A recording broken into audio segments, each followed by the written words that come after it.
Bienvenue à toi. Donc, nous allons parler dans cette vidéo de dopamine et sérotonine. Tout d'abord, nous remercions BasicFit. Pense que si tu es déjà inscrit, à partager ton lien via l'application pour inviter tes amis à s'inscrire chez BasicFit. La dopamine et la sérotonine. Alors, quel est le rôle de la dopamine? Excès, déficit. Déjà, dopamine et sérotonine sont deux choses bien différentes. Alors, déjà, nous allons parler un peu spiritualité, mais avant ça, rappelle-toi que la science est la forme la plus avancée du mysticisme religieux. Je te mettrai le nom des exercices au fur et à mesure. Bon, ça c'est peu importe. On décide de parler science, hormones, hormones du stress et différentes choses dans cette vidéo, spiritualité et à la fin les résultats de mes recherches et de mon expérimentation sur mon corps du rajeunissement cellulaire. Alors tout d'abord, tu sais que le sport stimule la dopamine. C'est un neurotransmetteur, c'est-à-dire c'est une molécule qui transmet des informations entre deux neurones. Quel rôle joue la dopamine dans notre corps? Alors en fait, elle joue un rôle dans le contrôle moteur, l'attention, le sommeil, la mémoire, la cognition, le plaisir et la motivation. Donc ça c'est ce qu'on retrouve chez Basic Fit, entraide et motivation. Alors, je crois que tu sais que la dopamine, si tu veux, est stimulée par le sport et l'activité cardiovasculaire. Elle est impliquée dans le système de récompense, mais moi, ce qui m'intéresse, c'est que les régions cérébrales qui utilisent la dopamine permettent la réalisation des mouvements. C'est ce qu'on retrouve dans le fitness. Alors, mais comme le dit Gugin, c'est-à-dire qu'il n'y a pas que le fitness dans la vie, mais la dopamine va jouer un rôle fondamental sur les fonctions intellectuelles et émotionnelles, d'accord? C'est pour ça qu'il en faut dans tes neurones.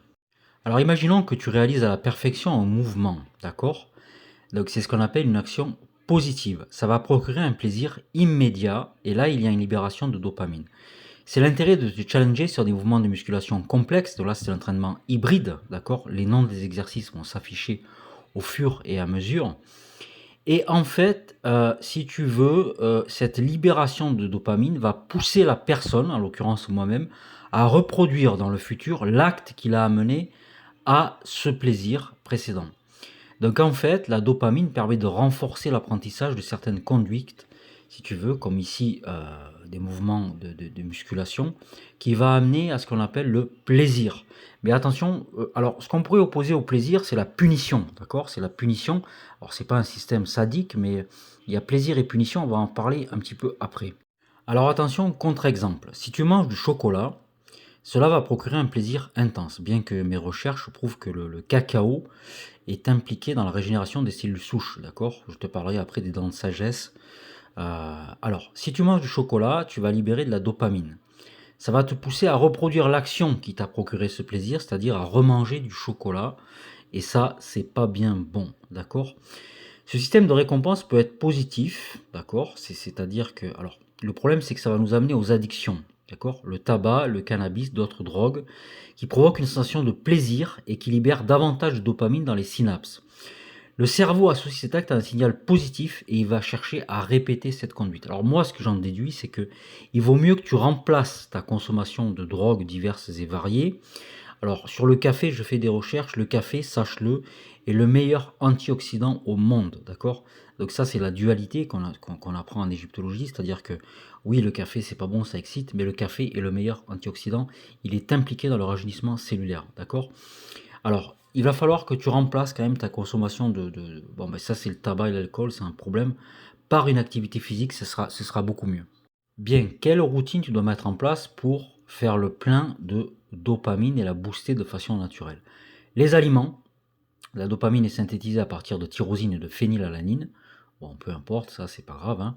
Viande, poisson, produits laitiers, œufs, soja, bananes, etc. Sésame. Alors, ça nécessite des micronutriments comme le manganèse, le magnésium, le zinc, B3, B6, B9. Bon, ça tu cherches, hein, c'est pas grave. Les compléments alimentaires, le sport, la méditation. Alors, dans l'application Basic Fit, effectivement, tu as la méditation. Si tu veux me soutenir, moi, c'est MyFitGym. Ben, déjà, suis-moi sur les réseaux sociaux et vois pour mon application MyFitGym. C'est toi qui, je te laisse voir, hein. Alors, le sport est champion si tu veux, de stimulation, de sécrétion de dopamine. L'activité physique active la zone de récompense. Ça va libérer de la dopamine et ça procure une sensation de bien-être en fin de séance. Lorsque vous repoussez vos limites dans votre activité, c'est ce que nous dit Goggins, eh bien, cette libération dans l'activité va être accrue. Mais il n'y a pas seulement ça, il y a la méditation qui permettrait de réduire le cortisol. Tu vois, il y a une cohérence dans mes vidéos, j'en ai parlé précédemment. La méditation permet de réduire le cortisol et augmenter la dopamine, d'accord. Le cortisol, c'est typiquement, à mon avis, c'est les glandes surrénales. C'est là où moi j'ai eu un problème par le passé, et je l'ai encore, les voies du stress. Et ça réduit l'activité cérébrale parasite. La méditation et la dopamine vont réduire l'activité cérébrale parasite. Donc ça va augmenter ta concentration et ton apprentissage en favorisant la synthèse de dopamine. Alors maintenant, on va parler un peu de spiritualité. En 869, au concile de Constantinople, l'Église déclare que, si tu veux, l'homme a un corps, une âme et un esprit. Donc si tu veux, bon, je vais laisser l'erreur que j'ai fait là, si tu veux, c'est-à-dire qu'en fait, elle déclare, donc l'homme c'est un corps, une âme, un esprit. Mais en 869, au concile de Constantinople, alors d'abord, tu as vu, ça c'est très intéressant, nous souhaitons un bon ramadan à la communauté musulmane. Je te rappelle que Constantinople, tu te rappelles, ça a porté plusieurs noms, hein, tu te rappelles, d'accord, d'accord, ça a été chrétien, musulman, ça c'est, voilà, bon. Alors en fait, si tu veux, le concile, d'abord l'homme c'est un corps, une âme, un esprit. Mais en 869, le concile va décider que l'âme et le corps persistent, mais la notion d'esprit a disparu. Alors ensuite, le matérialisme va prendre son ampleur, tout ce qu'on appelle l'époque matérialiste, nous y sommes plein dedans, pour culminer en 1900, d'accord. Et si tu veux, avec ce matérialisme, si tu veux, c'est qu'on va constater que si cette notion d'esprit disparaît, c'est-à-dire que la notion donc corps, âme, esprit, l'esprit disparaît, eh bien on peut considérer, là l'Église se rend compte que si tu enlèves l'esprit, le corps physique de l'homme ou de la femme n'est plus qu'un cadavre ambulant.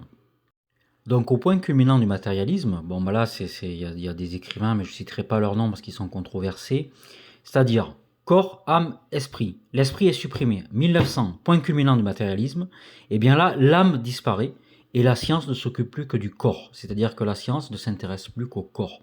À toi de me dire si c'est une erreur ou pas, je te laisse, je te souhaite une bonne soirée, merci beaucoup.